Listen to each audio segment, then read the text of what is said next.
You know that feeling when you finally close on your first rental property and you're convinced you just unlock passive income forever?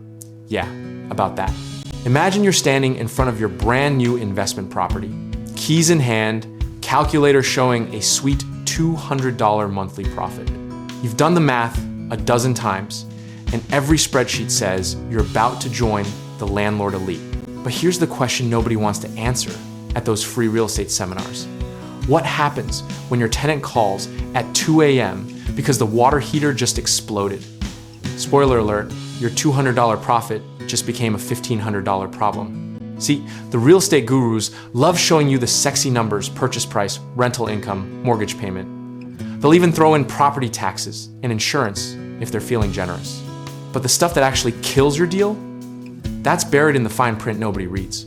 Let's talk about the vacancy rate, which sounds boring until you realize it means your property sits empty for weeks or months. While you're still paying that mortgage, those taxes, that insurance, except now there's $0 coming in to cover it, most rookie investors budget for about 95% occupancy, which sounds conservative until reality hits and you're at 80%. Then there's maintenance, the silent wealth destroyer. You budget maybe 1% of the property value annually and think you're being smart. But properties don't read your budget, they just break whenever they feel like it. That roof doesn't care that you allocated $2,000 when it actually needs $8,000 to replace. Here comes my personal favorite, the property management fee. You thought you'd manage it yourself to save money, didn't you? Fast forward 6 months and you're playing mediator between feuding neighbors at 9 p.m. on a Tuesday while your actual job suffers. Suddenly, that 10% management fee doesn't seem so unreasonable. Capital expenditures, or capital expenditure in investor speak, are the costs that make grown adults cry into their spreadsheets. We're talking furnaces, roofs, driveways, major appliances. These aren't repairs. They're full-scale replacements that cost thousands and happen way more often than your optimistic projections suggested. And nobody warned you about the turnover costs, did they? Every time a tenant leaves, you're not just losing rent during vacancy. You're repainting, deep cleaning, replacing worn carpets, fixing all the weird damage that somehow isn't covered by the security deposit. Add it up, and you're looking at $2,000 to $3,000. Easy, sometimes way more. Let's not forget HOA fees that increase annually like clockwork, or special assessments that pop up whenever the building decides it needs a new parking lot. You sign up for $150 monthly, and now it's $225, plus a $3,000 special assessment for roof repairs you have no vote in. The tax situation gets even more entertaining. Sure, you knew about property taxes, but did you budget for them going up? Because they will. And if you bought in a hot market, they might spike dramatically after reassessment. That's not even counting the potential changes in landlord-tenant laws that could limit rent increases while your costs keep climbing. Insurance is another slow-motion disaster. Your first year quote seemed reasonable, but then the insurance company realizes you're renting it out. Boom, rates jump.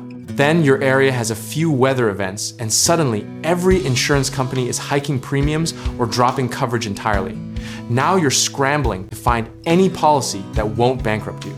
Here's where it gets really fun. Utilities you thought the tenant would pay. Except now you discover the water bill is in your name because city regulations, and your tenant loves hour-long showers. Or the heat is oil-based and somehow you're responsible for keeping the tank filled. These small costs add up to hundreds monthly. Don't even get me started on legal fees. One bad tenant who knows their rights and suddenly you're paying a lawyer $3,000 just to file eviction paperwork. The process takes months, you're still covering the mortgage, and the unit is getting destroyed while you wait for the court system to move at glacial speed. Pest control, lawn care, snow removal, trash service, all those things that seem minor until you realize they're another $200 to $400 monthly you didn't account for. And the tenant isn't handling any of it because it wasn't explicitly in the lease, which you downloaded from some free template online. The really insidious part? All these costs compound. It's never just one thing going wrong. The same month the furnace dies, you get a special assessment notice and your insurance premium doubles. Because of course it does. That's just how real estate works when you're learning the hard way. But here's the plot twist. Despite all this financial carnage, real estate investing still works.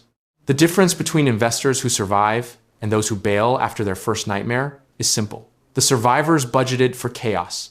They understood that the deal has to work even when everything goes wrong, not just when the spreadsheet looks pretty. Smart investors build in cushion for every category, assume worst-case scenarios, and only buy properties that still cash flow after accounting for all this madness. They know that a deal showing $50 monthly profit on paper is actually a guaranteed loss in reality.